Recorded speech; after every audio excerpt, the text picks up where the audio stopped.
எவ்வளவு துணிவு இருந்தால் தைரியம் இருந்தால் இந்த மாதிரி ஒரு நிகழ்ச்சி தயாரிக்கணும்னு உனக்கு எப்படி தோணும்? இதே நிலை கர்நாடகாவிலையோ இல்லை கேரளாவிலையோ இல்லை ஆந்திராவிலையோ அங்கே இருக்கிற அவர்கள் தலைவராக ஏற்றுக்கொண்ட அந்த மண்ணின் மைந்தர்களான அந்த மக்களுடைய பிரதிநிதிகளையோ மாநிலத்துடைய தலைவர்களை பற்றி ஒரு தொலைக்காட்சி, தனியார் தொலைக்காட்சி இந்த மாதிரி நிகழ்ச்சி துவக்க முடியுமா? இது மாதிரி ஒளிபரப்பு பண்ண முடியுமான்ற கற்பனை செஞ்சுப்பாங்க.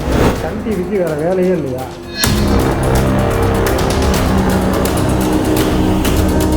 உங்களால் ஆட்சியை பிடிக்க முடியல, உங்கள் தலைவர் சட்டமன்ற உறுப்பினராக கூட ஆக முடியல. இந்த நாட்டுக்காகவும் இந்த தேசத்துக்காகவும் போராடிய ஒரு தேசிய தலைவரை இவ்வளவு வன்மத்தோடு ஒரு நிகழ்ச்சியை தயாரிப்பதற்கான அவங்களுக்கு நோக்கம் என்ன?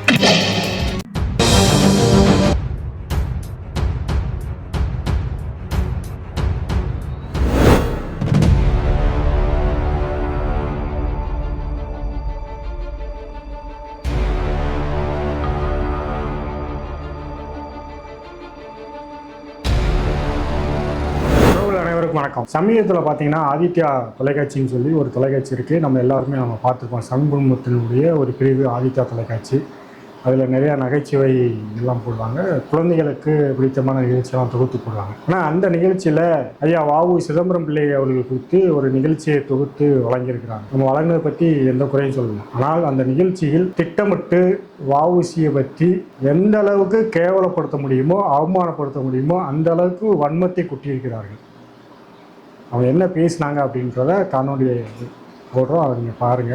ஆதித்யா டிவியில் வஉசி என்ன இழுத்தாரு? அவருக்கு வந்து செக்கிழுத்த செம்மல் அப்படின்னு ஒரு பேர் இருக்கு. அதனால வந்து அவர் என்ன இழுத்தாரு அந்த ஜெயில? அவர் படகோட்டி. ஓ, இந்த கரையில இருந்து கூட்டிட்டு போய் ஆளுங்க அந்த பக்கம் இறங்கி விட்டு வருவாரு. கடல்ல கப்பல் இழுத்தாரு. இவங்க வந்து ஹோட்டல் காப்பல, உனக்கு கப்பல் இழுத்தாப்புற. நான் நினைச்சேன் இந்த துரியோதனன் மாதிரி பாஞ்சாலியோட சாரி எல்லாம் பிடிச்சி எவ்வளவு துணிவு இருந்தா தைரியம் இருந்தா இந்த மாதிரி ஒரு நிகழ்ச்சி தயாரிக்கணும்னு உனக்கு எப்படி தோணும்? இதே நிலை கர்நாடகாவிலையோ இல்லை கேரளாவிலையோ இல்லை ஆந்திராவிலையோ அங்கே இருக்கிற அவர்கள் தலைவராக ஏற்றுக்கொண்ட அந்த மண்ணின் மைந்தர்களான அந்த மக்களுடைய பிரதிநிதிகளையோ மாநிலத்துடைய தலைவர்களை பற்றி ஒரு தொலைக்காட்சி, தனியார் தொலைக்காட்சி இந்த மாதிரி நிகழ்ச்சி துவக்க முடியுமா? இது மாதிரி ஒளிபரப்பு பண்ண முடியுமான்ற கற்பனை செஞ்சு பாருங்க. தமிழ் நிலத்தில், தமிழர் நிலத்தில் வந்து இந்த மண்ணுக்காகவும் இந்த நாட்டுக்காகவும் தேசத்துக்காகவும் தேச விடுதலைக்காகவும் போராடிய மாடு கூட இழுக்க திணறுகிற செக்கிழுத்த செம்மல் ஐயா வஉசி அவர்களை கொச்சைப்படுத்தி இழிவுபடுத்தி இப்படி ஒரு நிகழ்ச்சி எடுப்பதற்கான நோக்கம் என்ன? இந்த ஆதித்யா சேனலுடைய பின்னணி வந்து சன் குடும்பம் எல்லாத்துக்குமே அது தெரிஞ்சதான். நாம் என்ன கேட்குறோம்? சன் டிவிக்கு வேற வேலையே இல்லையா?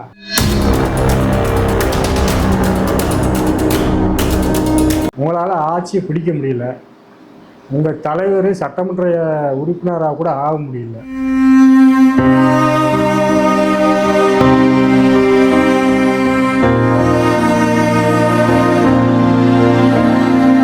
அந்த வருத்தத்தில் இருக்கீங்க. அடுத்து நம்ம என்ன செய்கிறது? கட்சியை எப்படி வலுப்படுத்துறது? நம்ம ஆட்சியை எப்படி இருக்கு என்ன செய்யணும்? எதிர்க்க ஆளுங்கட்சி என்ன தவறு செய்தோ அதை சுட்டி காமிக்கணும். மக்களிடத்துல அதை பற்றியான ஒரு விழிப்புணர்வு பிரச்சாரத்தை கொண்டு போகணும். அதை விடுத்து இந்த நாட்டுக்காகவும் இந்த தேசத்துக்காகவும் போராடிய ஒரு தேசிய தலைவரை இவ்வளவு வன்மத்தோடு ஒரு நிகழ்ச்சியை தயாரிப்பதற்கான அவங்களுக்கு நோக்கம் என்ன?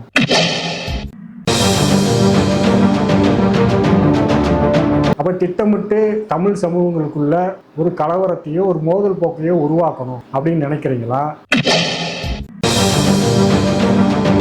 இல்லை ஆளுங்கட்சி அவர்கள் செய்கிற மோசடிகளையோ அந்த கட்சி செய்கிற தவறுகளையோ மக்கள் பேசக்கூடாது, அதிலிருந்து அவர்களை திசை திருப்ப வேண்டும் நினைக்கிறீங்களா? இல்லை நீங்கள் எதிர்கட்சியாக இருக்கிற திராவிட முன்னேற்ற கழகம் இந்நாள் முன்னாள் மாவட்ட செயலாளர்கள் அவர்கள் அளித்த கொள்ளை, ஊழல் வழக்குகள் பற்றி மக்கள் எதுவும் பேசக்கூடாது, அதை மறந்து விடணும், அதற்காக மக்களை திசை திருப்பதற்காக இப்படி ஒரு நிகழ்ச்சியை தயாரித்து அதை மக்களுக்கு ஒரு பேசு பொருளாக்கி அதை குறித்து விவாத பொருளை உருவாக்க வேண்டும் என்பதற்காக திட்டமிட்டு இந்த நிகழ்ச்சியை தயாரித்திருக்கலாம் அப்படின்ற சந்தேகம் நமக்கு எழும்புது. எது செய்திருந்தாலும் இது தவறு, இது வன்மையாக கண்டிக்கத்தக்கது. எந்த ஒரு தமிழனும் இந்த நிகழ்ச்சியை ஏற்றுக்கொள்ள மாட்டான். இது வந்து புதுசு இல்லை. ஏன்னா இவர்களுக்கு கைவந்த கலை. ஐயா கலைஞர் கருணாநிதி அவர்கள் இது மாதிரி வேலைகள்லாம் வந்து நரி வேலைகள்லாம் நிறையா பார்ப்பார். ஒரு சமூகத்தை வந்து எப்படி வந்து அவருடைய உணர்வுகளை தூண்டணும், என்ன செஞ்சால் அங்கே என்ன மாதிரியான எதிர்வினைகள் உருவாகும் அப்படின்ட்டு தெரிஞ்சு அதற்கான வேலைகள்லாம் அவர் பார்த்துருக்கிறார் கடந்த காலம். அதை தொடர்ந்து நிறைய கலவரங்கள்லாம் நடந்திருக்கு தென் மாவட்டங்களில். எவ்வளோ ஒரு ஆபாசமான ஒரு வன்மமான ஒரு நிகழ்ச்சி. அந்த கேள்வி அவர் கேட்குற கேள்வியில் செக்கிழுத்த செம்பல் வஉசி என்ன இழுத்தார் அப்படின்னு ஒரு பொண்ணுகிட்ட கேட்குறாரு. அதுக்கு அந்த பொண்ணு சொல்லுது, சேலை பிடிச்சி இழுத்தாரா அப்படின்னு கேட்குறது. அப்போ இல்லை துரியோதன் கதாபாத்திரத்தில் வருவார் அது மாதிரியா அவருன்னு நினச்சேன் அப்படின்னு. இப்போ எதுக்கு எதை பொறுத்துறான்னு பாருங்கள். ஒரு பச்சை குழந்தைகிட்ட கேட்டால் கூட சொல்லுவோம் வஉசியை பற்றி. இப்போ வேண்டுமென்றே இது ஸ்கிரிப்டடு, வேண்டுமென்றே திட்டமிட்டு யார் என்ன பேச வேண்டும் என்று ஸ்கிரிப்டட் நிகழ்ச்சி. முன்கூட்டியே இவர்களுக்கு தெரியும் யார் எதை பேச வேண்டும் என்று. இந்த நிகழ்ச்சியை திட்டமிட்டு தயாரித்திருக்கிறார்கள். எனவே இதை பார்த்து கொண்டிருக்கிற எமது தமிழ் சமூகம் இதுக்கு வறுமையான ஒரு கண்டனத்தை நாம் பதிவு செய்ய வேண்டும். நம்முடைய கண்டனத்தில் தான் இனிமேல் எந்த ஒரு ஊடகமும் எந்த ஒரு தலைவரையும் இழிவாக இது மாதிரியான ஒரு நிகழ்ச்சியை தயாரிப்பதற்கு அல்லது ஒளிபரப்பதற்கு இவர்கள் அச்சப்படுவார்கள். அந்த வகையில் நம்முடைய கண்டனத்தை பதிவு செய்ய வேண்டும். இன்றைக்கும் உயிரோடு வாழ்ந்து கொண்டிருக்கிற அவருடைய ஐயா வஉசி சிதம்பரனுடைய வாரிசுதாரர்கள் மான எஸ்டேட் வழக்கு போட வேண்டும் என்று தாழ்மையோடு உங்களை கேட்டுக்கொள்கிறேன். அந்த ஆதித்யா நிறுவனத்திற்கும் அந்த நிகழ்ச்சியை தயாரித்த தயாரிப்பாளரும் அதில் நடித்த நடிகைகளையும் எல்லோரும் மீதும் வழக்கு பதிவு செய்து சட்டப்படியான நடவடிக்கை எடுத்து அவருக்கு உரிய தண்டனை வாங்கி தர வேண்டும். இந்த தண்டனையிலிருந்து தான் இதை பார்த்து தான் மற்ற ஊடகம் இது மாதிரியான தவறுகளை செய்யாமல் இருக்கும்.